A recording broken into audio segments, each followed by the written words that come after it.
Hindustani പസ്മാൻഡ forum ഇത് മുസ്ലിങ്ങളുടെ ഒരു കൂട്ടായ്മയാണ്. നൂറ്റാണ്ടുകളായിട്ട് കഠിനാധ്വാനത്തിലൂടെയും അതുപോലെ കഴിവുകളിലൂടെയും ഒക്കെ രാജ്യത്തിന്റെ നിർമ്മാണത്തിന് ധാരാളം സംഭാവന നൽകിയിട്ടുണ്ട് എങ്കിൽ പോലും സാമൂഹിക വിവേചനം, രാഷ്ട്രീയ അവഗണന, മതേതര പാർട്ടികൾ ഇങ്ങനെയൊക്കെ വിളിക്കപ്പെടുന്നവരുടെ വോട്ട് ബാങ്ക് രാഷ്ട്രീയം, ഇതൊക്കെ ഈ കാരണങ്ങളാൽ സ്വന്തം അവകാശങ്ങൾ നിഷേധിക്കപ്പെട്ട കഠിനാധ്വാനികളായ മുസ്ലിം സമൂഹം.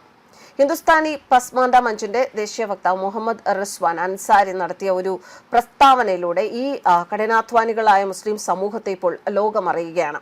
അദ്ദേഹം പറഞ്ഞ പ്രസ്താവന ഇതാണ്. ആ പ്രസ്താവന രാജ്യത്തെ സകല മുസ്ലിങ്ങൾക്കും കൂടിയുള്ളതാണ്. അദ്ദേഹം പറയുന്നു, RSS മുസ്ലിങ്ങളുടെ ശത്രുവല്ല, രാജ്യത്തിനായി നിൽക്കുന്നവരാണ്. ഭയക്കേണ്ടത് സംഘത്തെയല്ല, ജിഹാദിനായി മുറവിളി കൂട്ടുന്നവരെയാണ്. ഉത്തർപ്രദേശിൽ 2027 നിയമസഭാ തെരഞ്ഞെടുപ്പ് നടക്കാനിരിക്കുകയാണ്. ആ അവസരത്തിൽ UP യോഗി ആദിത്യനാഥ് തന്നെയാകും വീണ്ടും അധികാരത്തിലേറുക എന്നാണ് പല സർവേകളും വ്യക്തമാക്കുന്നത്. അതിന് ഒന്നുകൂടി ഒരു സ്ട്രെസ് വരുത്തുകയാണ് അദ്ദേഹത്തിന്റെ ഈ പ്രസ്താവന. വർഷങ്ങളായി RSSനെ കുറിച്ച് സൃഷ്ടിക്കപ്പെട്ടിട്ടുള്ള ഒരേപോലെയുള്ള ചില പ്രസ്താവനകൾ അത് പൂർണ്ണമായും കൃത്യമല്ല എന്നാണ് റിസ്വാൻ അൻസാരി പറയുന്നത്. RSS മുസ്ലിങ്ങളുടെ ശത്രുവോ മതഭ്രാന്തിന്റെ പ്രതീകമോ അല്ല, മറിച്ച് ദേശീയ ഐക്യത്തിനും സാമൂഹിക ഐക്യത്തിനും വേണ്ടി വാദിക്കുന്ന സംഘടനയാണ് എന്നാണ് അദ്ദേഹത്തിന്റെ വാക്കുകൾ.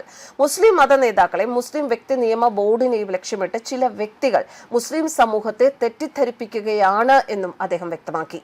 മുസ്ലിങ്ങൾ RSSനെ പേടിക്കേണ്ട ആവശ്യമില്ല.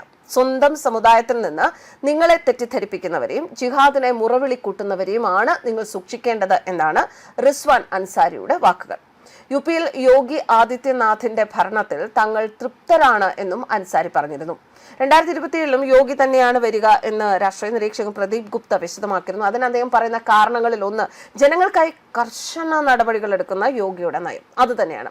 കഴിഞ്ഞ ദിവസം കൊടുങ്കാറ്റാണെങ്കിൽ പോലും ഇനി വൈദ്യുതി ഉടൻ പുനഃസ്ഥാപിക്കണം, അല്ലെങ്കിൽ നടപടി എടുക്കുമെന്ന യോഗിയുടെ പ്രസ്താവന അത് തന്നെയാണ് വ്യക്തമാക്കുന്നത്. അദ്ദേഹം എപ്പോഴും ജനങ്ങൾക്കൊപ്പം നിൽക്കുന്ന ഒരു മുഖ്യമന്ത്രിയാണ്. ഉത്തർപ്രദേശിലെ കൊടും ചൂട് തുടരുകയാണ്. അതിനിടെ വൈദ്യുതി ആവശ്യകതയും കുതിച്ചുയർന്നിരിക്കുകയാണ്. ഈ ഒരു പശ്ചാത്തലത്തിലാണ് മുഖ്യമന്ത്രി യോഗി ആദിത്യനാഥ് ഊർജ വകുപ്പുമായി ഒരു അവലോകന യോഗം വിളിച്ചു ചേർത്തത്. ആ യോഗത്തിലാണ് ഈ അനുഭവപ്പെടുന്ന തീവ്രമായ ഉഷ്ണതരംഗത്തിൽ ഗ്രാമങ്ങൾ മുതൽ നഗരങ്ങൾ വരെ വൈദ്യുതി വിതരണത്തിൽ യാതൊരു തടസ്സവും ഉണ്ടാകരുത് എന്ന് മുഖ്യമന്ത്രി യോഗി വ്യക്തമായ നിർദ്ദേശങ്ങൾ നൽകിയത്.